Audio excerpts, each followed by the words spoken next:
مساء الخير لكل اللي عم يسمعونا عبر التردد 103.5، للي عم يشاهدونا على صفحتي الإذاعة راديو بوير وبوير عربي. أهلا وسهلا فيكم بحلقة جديدة من برنامج صحتك بالدنيا. رح أكون أنا معكم عماد خلف من وراء الميكروفون.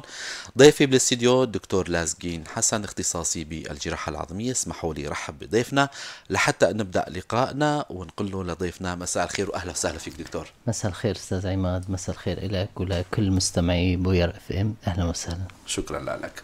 مستمعينا، حلقتنا بلشت طبعا. نتمنى انه تشاركوا رابط الحلقة لحتى اصدقائكم ايضا يستفيدوا من هالمعلومات. شكر لزملائي بالكنترول شيرين ومحمد. رح كون على تواصل معكم عبر الرسائل على البث المباشر. اي سؤال بيخطر على بالكم فيكم تكتبوه عبر كومنت، ايضا عبر الاتصال بالرقم الارضي 429 101 او عبر الرسالة عبر الواتساب 093 82 80 81 4. اليوم رح نحكي عن موضوع مهم كتير، ويعني هو كتير شائع احيانا بحالات زيارات او الاسعافات بالجراحة العظمية. كسر عنق الفخذ اللي هو كتير دارج. نروح نزور المشافي، أغلبية يعني الحوادث أو اللي بتكونوا المرضى النائمين بالمشفى والعمليات اللي عم تنجرى بغرف العمليات بالمشافي هي كسر عنق فخذ. سابقا كان يسمى كسر الموت، لكن في كتير معلومات جديدة اليوم هيك رح نحكي عنها. يا ترى شو هو كسر عنق الفخذ أو تبطيل المفصل؟ يعني كتير شغلات رح نحكي عنها. بالبداية الدكتور كمدخل لحديثنا نحكي عن الورك. هل الورك العضو اللي موجود بمنطقة معينة؟ المايك بعد دكتور لازقين. أستاذ عماد، مفصل الورك واحد من المفاصل الأساسية والمفاصل الكبيرة، المفاصل البكرية الكبيرة بالجسم. مفصل الورك يربط بين الحوض والطرف السفلي. عناصر مفصل الورك هي الجوف الحقي اللي هو الجزء من عظم الحرقفة، مع رأس الفخذ اللي هو القسم العلوي من عظم الفخذ. مفصل الورك بحكم حركته أو هامش الحركة، مجال الحركة الكبير لمفصل الورك، معرض للعديد من الإصابات، سواء هي الإصابات كانت التهابية، رضية، نخرية، أمراض رثيانية. يعني مجال واسع من إصابات مفصل الورك. هو من المفاصل بالتأكيد المفاصل الحاملة للوزن، المفاصل المعرضة للكسور بالشدة بالأعمار الكبيرة، باعتبار في يعني هي المنطقة معرضة للترقق العظمي، للأوستيوبروز نوعا ما أكثر من المناطق الثانية، فهي من المفاصل المعرضة للكسور على اختلاف أنواع هذه الكسور. تمام. كل هلا رح نتطرق بسياق الحديث شلون انه ممكن نشخص نعالج هالكسور. تماما. دكتور، هلا يعني هذا كان هيك حقيقة شرح واضح وجميل جدا للورك ووظيفته. طيب، سبب الكسر احيانا دكتور مثل ما حكيت من شوي، يعني كنت بدك تفوت للشرح وتوسع فيه سبب الكسر وسبب التدخل بالعمل فيه. هلا نحن ذكرت اكثر من حال، يعني في مرض، في تنخر، في كذا، في كذا موضوع كسور الورك. اذا بدنا نحكي عن الكسور يعني من الاصابات الورك، اذا بدنا نحكي عن الكسور بالتحديد، الكسور هي على انواع. الاهم هي الاساس يعني او القسم الاساسي من هذه الكسور هي كسور الرضية، اللي هي ناجمة عن السقوطات والحوادث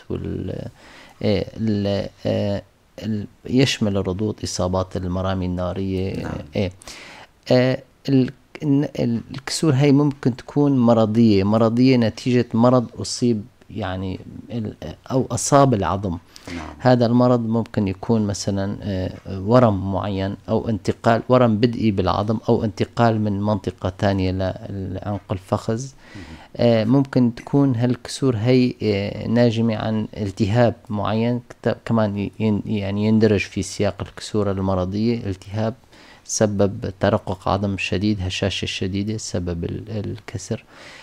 فهدول يعني كسور قد تكون رضية، قد تكون مرضية. وكل نوع من هدول الكسور يعني يشخص بطريقة معينة ويعالج بطريقة معينة على حسب الحالة. تماما.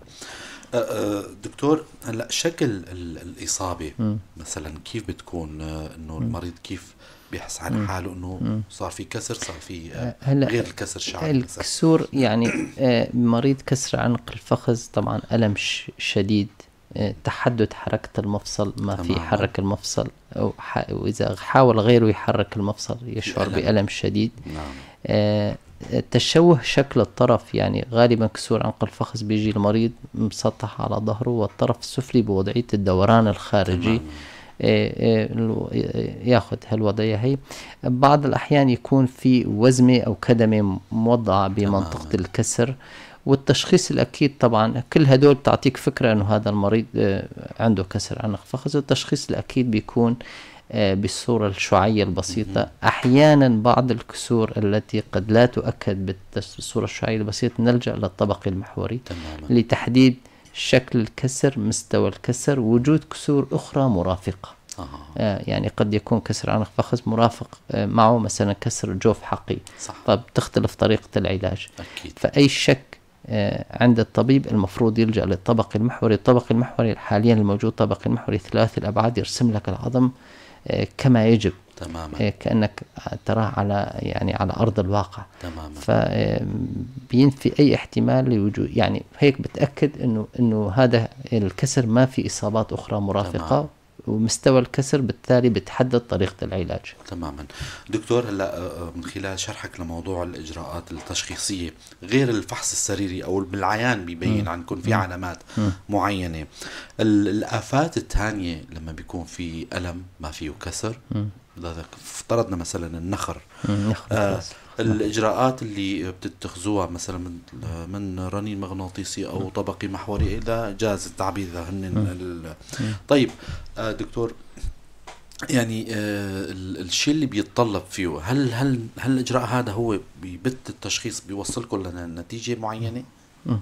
هلا مثل ما تفضلت، يعني يعني المرض الثاني الأشيع أو الدارج أكثر اللي بنشوفه بعد الإصابات الرضية أو بعد كسور عنق الفخذ هو نخرة رأس الفخذ. وللأسف هذا بنشوفه بأعمار صغيرة للأسف الشديد. وللأسف قد ممكن نعرف السبب دكتور؟ السبب أكثر من سبب، يعني بس بمنطقتنا الدارج للأسف هو يعني تناول الكورتيزون تماما، سواء يعني بالطريق الفمي أو بالطريق العادي. وللأسف هلا إذا انت أخذ الكورتيزون كعلاج لحالة معينة عند المريض، نقول هذا أثر جانبي للكورتيزون ولا حول ولا قوة إلا بالله. لكن للأسف اللي عم نشوفه بأعمار صغيرة، خاصة عند الفتيات طبعا، اللي عم ياخذوا كورتيزون، سواء حبوب الكورتيزون من الصيدليات أو الكورتيزون المخلوط بمواد معينة هلأ دارج عنا مثل العسل وهيك، للأسف بغاية التسمين وزيادة الوزن. فكأثر جانبي سواء عاجل أو آجل بنشوف نخرة رأس الفخذ. وهي بالفترة الأخيرة، يعني فيني أحكي لك بال5 سنين الأخيرة صرنا يعني نشوف هالحالة هي بأعداد للأسف كبيرة جدا. ممكن نلحق الحالة، طبعا التشخيص الأكيد بيكون بالرنين المغناطيسي، بالصورة بسيطة بتعطيك فكرة، لكن التأكيد الحالة بيكون بالرنين المغناطيسي. ممكن نلحق الحالة بإجراء عملية تثقيب رأس الفخذ في الحالات المبكرة. للأسف بعض المرضى بيتأخروا، فبيكون العلاج هو تبديل مفصل الورك بأعمار صغيرة، وهذا يعني شيء مؤسف بصراحة. تماما. دكتور، خطورة هالموضوع هذا لأي مدى ممكن يؤدي؟ نخرة رأس الفخذ الحد الأقصى، خلينا إذا رحنا لبعيد بنخرة رأس الفخذ هو تبديل مفصل الورك. تماما. تبديل مفصل بالمراحل المتقدمة من النخرة بصير في تآكل برأس عظم الفخذ، بصير في احتكاك شديد بين الجوف الحقي والبكرة برأس الفخذ، يعني رأس الفخذ. الاحتكاك الشديد بيولد ألم، بيولد قصر طرف بالحالات المتقدمة، بيولد اضطراب شديد في المشي، عرج شديد في المشي. بيكون الحل للأسف تجاوزنا مرحلة التثقيب والتطعيم رأس الفخذ، وصلنا لمرحلة استبدال رأس الفخذ، تبديل مفصل. حابب أذكر مستمعينا اللي عم يسمعونا، هلا أنتم عم تسمعوا برنامج صحتك بالدنيا. ضيفنا بالاستديو الدكتور لازقين حسن، اختصاصي بالأمراض العصبية. عفوا امراض الجراحه العظميه، عم نحكي عن موضوع يعني افات الورك او المفصل. يعني وسعنا هيك اليوم شوي اكثر معلومات وهي جدا مهمه حقيقه. يعني اللي بيهمنا هن الاعمار الاصغر اللي عم ينصابوا. هلا الكبار لا حول ولا قوة ممكن انه ينصابوا، لكن الصغار بالعمر يعني نحن نحب نسلط الضوء ونوجه التوصيات، نوجه الملاحظات لحتى يتفادوها. واللي هو موضوع الكورتيزون من شوي ذكر الدكتور انه اللي كتير عم يدخل بمجال عالم التجميل للأسف. يعني هالنقطة هاي كمان أكيد رح نكررها بآخر الحلقة. دكتور، سابقا كان يسمى موضوع الكسر الموت، كان يسمى كسر العنق الفخذ. هلا الشيء هذا بظن انه التغى، يعني ما ضل شيء اسمه. هلا بنلاقي مريض عمره 90 سنة 80 سنة عم يعمل تبديل مفصل او كسر عنق فخذ وبيتخرج بدون. نعم أستاذ عماد، قبل ما أجاوب على السؤال بالنسبة للنخرة الجافة طرقنا لسبب اللي هو دارج عنا. طبعا في أسباب كثيرة، في الأمراض الدموية، التلاسيميا، الفقر الدم المنجلي، في عنا اضطرابات التخثر بالدم، في عنا الكحولية، في عنا بعض الأمراض المزمنة خاصة الأمراض الخبيثة، تناول علاجات الأمراض أو الأورام الخبيثة. وبالدرجة الأقل يعني مثل ما بيقولوا في العيش في المناطق المرتفعة، وبعض الأمراض الثانية فرط الكوليسترول والشحوم بالدم يعني. بس نحن ركزنا على الكورتيزون كونه للأسف اللي عم نشوفه نحن أكثر. الردود القديمة طبعا واحد من الأسباب كمان. بالنسبة لسؤالك، نعم كان يسمى كسر عنق الفخذ وكسر الموت في القديم. السبب بسيط، لأنه وقتها ما كان في علاج، فيضل هذا المريض طبعا بسبب العمر الكبير بيضل مسطح، و اختلاطات الاستلقاء المديد كانت تطلع، مشاكل تنفسية، مشاكل قرحات والركودة، نعم، التهاب الوريد الخثي. فللأسف كانت يعني نهاية هالحالات هي الاختلاطات هي الموت. نعم، إلا من رحم ربي، إلا في بعض الحالات كان يندمج الكسر ويتحرك. هلا حديثا ما عاد يسمى كسر الموت بسبب انه صار في علاجات، سواء هالعلاجات كانت تثبيت على اختلاف مواد التثبيت او تبديل مفصل الورك. فالفكرة انه والله هذا كسر موت، ما عاد حدا حكى انه هذا كسر الموت، صار اسمه كسر عنق فخذ مثل اي كسر عادي. نعم دكتور، موضوع الكسر بالتحديد يعني بكل الحالات عم تبدلوا المفصل، ولا في حالات تستدعي الوضع صفائح، في حالات تستدعي انه عدم تدخل جراحي؟ نعم. خلاص المريض هذا الامر بيتعلق بشغلتين: مستوى الكسر، أيوة. شغله عمر المريض، العامل الثاني مستوى الكسر. عاده كسور داخل المحفظه واعمار كبيره يلجأ لتبديل راس الفخذ، سواء كان تبديل راس الفخذ بمفصل يعني بس فقط راس الفخذ اللي هو البايبولار، أو تبديل مفصل ورك الكامل اللي هو تبديل رأس الفخذ مع الجوف الحقي، وضع جوف حقي اصطناعي أو جوف اصطناعي. كسور داخل المحفظة. أما الكسور اللي هي تحت أو خارج المحفظة بين المدورين بنسميها الأغلبية نلجأ لتثبيت الكسر بصفائح وبراغي. وحديثا صار في شيء اسمه أسياخ جام أنيل كمان ممكن يثبت فيها الكسور بين المدورين وكسور تحت المدورين. بالنسبة للأعمار الصغيرة غالبا بنتفادى، حتى إذا الكسور داخل المحفظة بنتفادى التبديل بسبب يعني مشاكل المفصل عند الأعمار الصغيرة. فبنلجأ للتثبيت، سواء هذا التثبيت كان ببراغي مقنات أو أسياخ كان سابقا يسموه أسياخ نويلز، أو ممكن صفائح الديناميكية DHS، أو حتى ممكن نلجأ للأسياخ اللي هي نفسها الجام أنيل ممكن يتثبت فيها الكسور. وهاي تثبيت هالكسور هاي اللي هي داخل المحفظة كل ما كانت أبكر كل ما كانت النتائج أفضل، قبل ما يصير انقطاع التروية الدموية لرأس الفخذ، وقبل ما يصير نخرة رأس الفخذ، تموت رأس الفخذ، وبالتالي نلجأ أو يعني نحتاج لاحقا لإعادة تبديل مفصل الورك. فالكسور هاي اللي داخل المحفظة بالأعمار الصغيرة تعتبر حالات إسعافية، قد ما تثبتت باكرة قد ما كانت النتائج أفضل. تماما.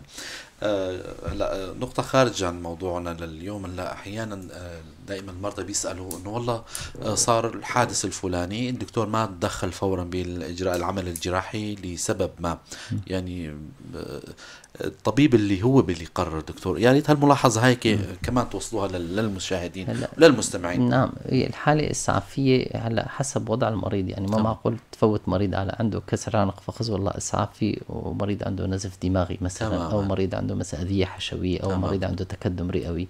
فعندنا أولويات، الحياة هي الأولوية، وبعدين بتيجي الشغلات الثانية. أما عندك مريض جاهز للعمل الجراحي ما عنده إصابات أخرى مرافقة، بالتأكيد ما في مبرر لتأجيل العمل الجراحي. فهي الحالات يكون في ثقة بالطبيب وحكمة الطبيب وتداخل الطبيب بغض النظر عن هو اللي بيقرر انه ايمتى يكون يحتاج او لا. دكتور، لا موضوع الجراحة التنظيرية داخل بكل المجالات، لكن هيك سؤال خطر على بالي، التنظير وعمليات الورك. التنظير مفصل الورك ليس من المفاصل التي فيها حيز يعني جوف الورك.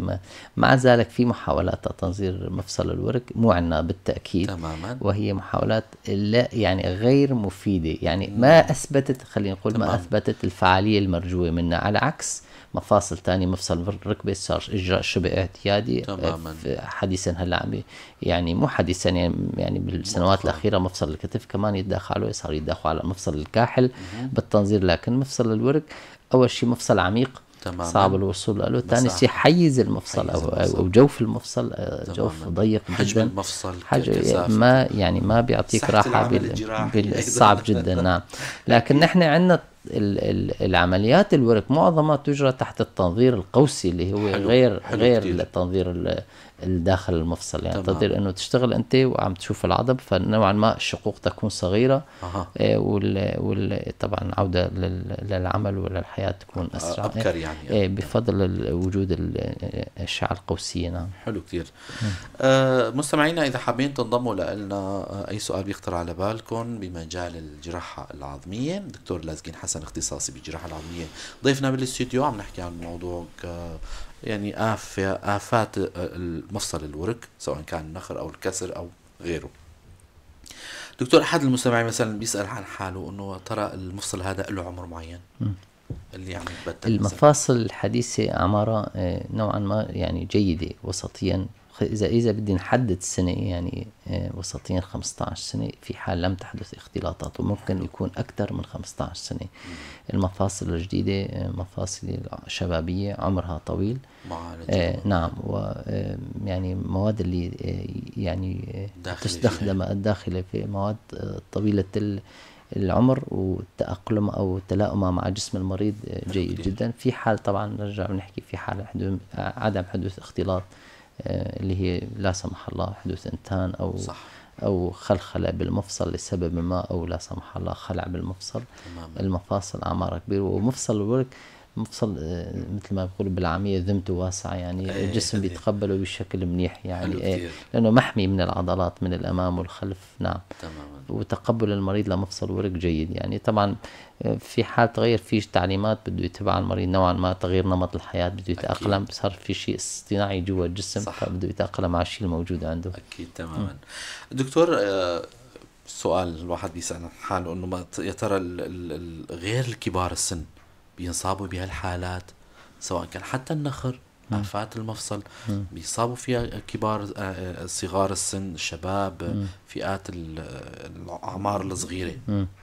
نعم. يعني مثل ما حكينا إنه على سبيل المثال النخرة نعم بنشوفها بالأعمار الصغيرة، أعمار الشباب يعني كتير. الأمراض مثلا انتانات الورك بتصيب الأطفال كمان، يعني للأسف طبعا ما في شيء اسمه تبديل مفصل ورك عند الأطفال. بدك تحافظ على المفصل، حتى إذا مفصل مشوه بدك تحافظ عليه على الأقل لاكتمال البلوغ لحتى يصير في بإمكانك أنه تحط مفصل اصطناعي. فأيا كان السبب ما في شيء اسمه تبديل مفصل ورك عند الأطفال، بده يتحمل، بده يتأقلم الطفل بمساعدة الطبيب ومساعدة الأهل لحتى يتجاوز هالمرحلة. والحمد لله لحسن الحظ هاي الحالات يعني قليلة جدا يعني.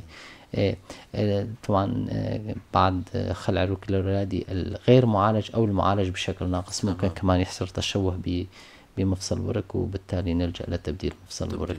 نعم. بعض الحالات عند الصغار بالعمر انه صار في رد معين، كسر معين، وصار في عواقب عدم اندمال عنق الفخذ او نخرة رأس الفخذ بسبب ردي، كمان ممكن نلجأ لتبديل مفصل الورك بالأعمار الصغيرة. تماما. دكتور، ايمت من المفروض انه المريض او اللي عم يحس بشك بأي ألم او آفة لازم يزور الطبيب؟ انذار سيء هذا الشيء. نعم. هلا بشكل عام ما رح نقول زيارة دورية لطبيب العظمية يعني مو أما هي يعني في حال وجود شكوى جدية، ألم يعني لا يتحمله المريض، عرج، مشي بطريقة يعني طريقة خلينا نقول غير نظامية يعني، تحدث حركة يعني هامش الحركة أو مجال الحركة المفصل غير مثل نظامي، غير كامل، بده يشوف الطبيب لحتى الطبيب يفحصه ويستعين بوسائل التشخيص لحتى يكشف الحالة. ببدايتها ممكن يكون العلاج بسيط، ممكن يكون عبارة عن دواء معين، أو مثلا خلينا نقول علاج فيزيائي، أو خلينا نقول مثلا عمليات بسيطة كتثقيب رأس الفخذ مشان ما نلجأ بالمراحل المتقدمة لتبديل مفصل الورك. تماما. دكتور لازقين، نحن دائما بنختم لقائنا وزبدة اللقاء بمجموعة من التوصيات والنصائح عبر منبر وير بالضيف. توصياتكم للأصحاء وللمرضى؟ للأصحاء وللمرضى. هلا نحن دائما بنركز انه بالنسبة كجراحة عظمية يعني الرياضة أساسية بالنسبة للهيكل العظمي، للعضلات الساندة أو التي تدعم المفاصل وتدعم العظام. تقوية العضلات كل حسب عمره يعني، على الأقل هالمشي يعني. الشغلة الثانية بالنسبة للأطفال، الأهل أي مشكلة عند الطفل سواء كانت مشكلة اضطراب مشي أو ألم بالمفصل يراجعوا باكرا. بالنسبة مثل ما بيقولوا الكبار بالعمر، خاصة اللي عندهم بلشت علامات هشاشة عظم وترققات، تناول غذاء جيد، تعرض لأشعة الشمس بشكل جيد. وجود أي ألم مزمن يراجع الطبيب، ممكن يعمل قياس كثافة عظمية لحتى يشخص أو يعرف أنه في عندي ترقق ولا لا، وبالتالي ياخذ العلاج المناسب. لأنه بحالات وجود هشاشة عظمية، مفصل الورك اللي كان موضوع حلقتنا اليوم هو من المفاصل المعرضة للكسر في يعني حتى مع ردود بسيطة. كمان يعني بالنسبة للكبار بالعمر دائما يعني بنوصي بعياداتنا الخاصة أنه لا تخجلوا من شيلة عكاز. تشيل عكاز ممكن تحمي حالك من كسر، ممكن تحمي حالك من عملية سواء كان تثبيت الكسر أو حتى مفصل لاحقا. بالعموم أستاذ عماد، نحن المفاصل خلينا تكون الحل الأخير يعني. مفصلك خلينا نقول الغير جيد هو أحسن من المفصل الاصطناعي طالما أنت عم تتحمل الألم. تماما. بنهاية هالحلقة بنشكر دكتور لازقين حسن، اختصاصي بالجراحة العظمية، على المعلومات القيمة والحضور الجميل. أهلا وسهلا أستاذ عماد. شكرا لك ولمستمعين بيور اف ام للعناصر الموجودة. أهلا وسهلا. شكرا. بنوجه تحية للدكتور فرياد والخال جمال ملا حامد. تحية لك الخال الغالي دكتور لازقين حسن. لكم كل التوفيق والنجاح بعد لكم رسالة. شكرا لكم أيضا. سررنا باستماعكم وحسن متابعتكم مستمعينا، على أمل نلقاكم الأسبوع القادم ضيف جديد وحلقة جديدة. تفضلوا بخير وسلامة.